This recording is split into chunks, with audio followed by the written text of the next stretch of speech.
정말 많은 제보들이 국회의원실로 쏟아지고 있다고 합니다. 그중에 윤석열 내란 사건 관련해서 모의 문건이 나왔답니다. 그것을 추미애 의원실이 확보해서 지금 폭로를 합니다. 당장 윤석열 잡으러 가야 돼요. 지금 위험하다고요. 그냥 놔두면 안 돼요. 단 1시간도, 단 1초도 그냥 놔둬서는 위험한 짓하니까 국가수사본부는 빨리 이 문건 가지고 윤석열 체포하러 가세요. 안 그러면 큰일 납니다.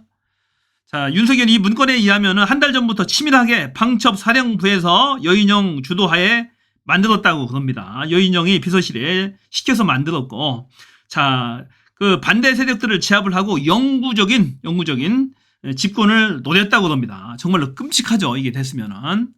자, 빨리 유자들 다 체포해야 돼요. 이 문건입니다. 윤석열 대형 문건. 내란이 사전에 치밀하게 모의한 정황을 담고 있다는 증거입니다. 여인형 방첩사령관 직접 지시로 방첩사 비서실에서 작성해서 11월경 방첩사령관에게 보고하고, 자, 여인영 사령관의 지시로 비서실에서 만들었고 11월 달에 보고를 했다. 결심받은 문건으로서 제보자 보호를 위해 재구성했습니다. 문건에는 계엄 선포와 관련된 법적 절차, 계엄사령부의 구성 및 역할, 합동수사본부의 설치와 기능 등 구체적인 계획이 상세히 기술되어 있습니다. 특히 계엄 선포 시 국회의 계엄 해제 요구에 대한 대응 방안, 계엄 사령관의 임명 절차, 치안 유지와 정보 통제 계획 등이 포함되어 있어 계엄 상황을 상정하고 체계적으로 대비한 정황이 확인됩니다. 헌법 및 계엄법에 따라 국회가 재적의원 과반수로 계엄 해제를 요구할 경우 대통령이 이를 거부할 수 없다는 법적 규정도 명시되어 있습니다. 국회의 권한을 제한하려는 시도를 검토했을 가능성을 시사하는 것입니다. 계엄사령부의 구성과 관련해서는 계엄사령관으로 합참의장 대신 각 군 총장을 계엄사령관으로 임명하는 방안도 논의된 정황이 드러났습니다. 박안수 육군참모총장이 계엄사령관으로 지명된 것도 이와 일치하는 대목입니다. 특히 이번 문건에서는 계엄 상황에서 발표한 포고령 초안이 사전에 작성된 정황도 확인됐습니다. 이 포고령 초안은 1979년 12.6 사태 당시와 1980년 5.17 당시의 포고령을 참고하여 작성된 것으로 나타났으며 과거 사례를 통해 군사적 통제 방안을 세부적으로 검토한 것으로 평가됩니다.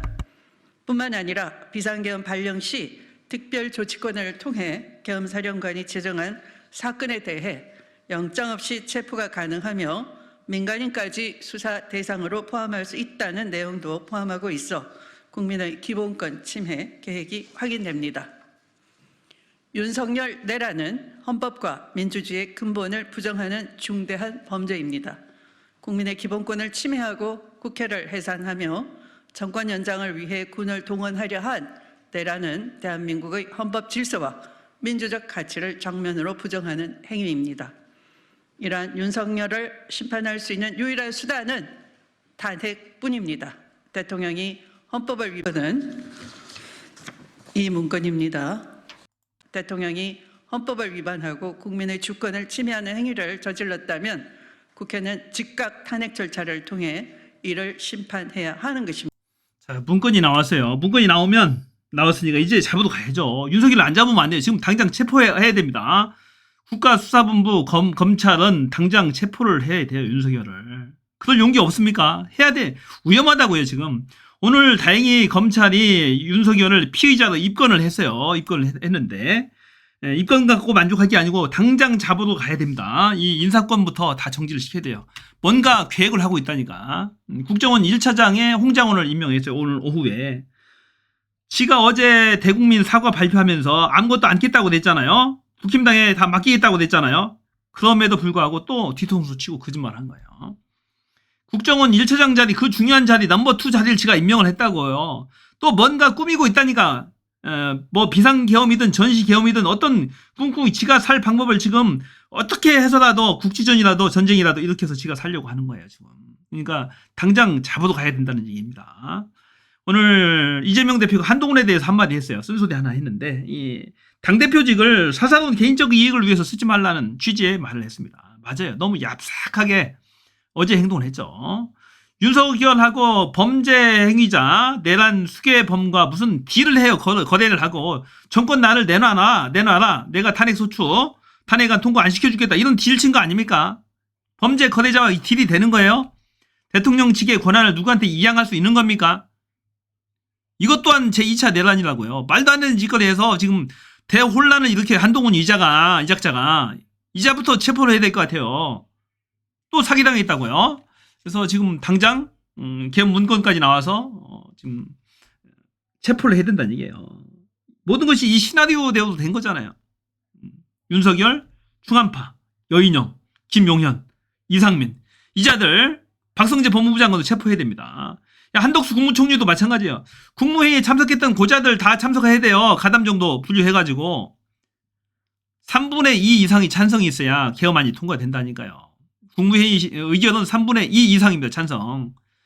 말로만 반대했다 하지 실제는 마지막에 찬성을 했으니까 통과가 된 거 아닙니까? 3분의 2 이상이 통과했으니까. 이자들도 다 처벌을 해야 되는 거죠. 특히 한덕수가 오늘 뭐 정권을 이양받는지 마는지 완전 쇼했어요. 지가 피의자인데 무슨 정권을 이양받고 뭘 해. 지가 피의자인데 한동훈하고 둘 다 말도 안 되는 겁니다. 그래서 빨리 체포해라. 윤석열 체포하러 가야 돼요. 안 가면 국민들이 모여서 가야 되는데 너무 혼란스럽잖아요. 그러면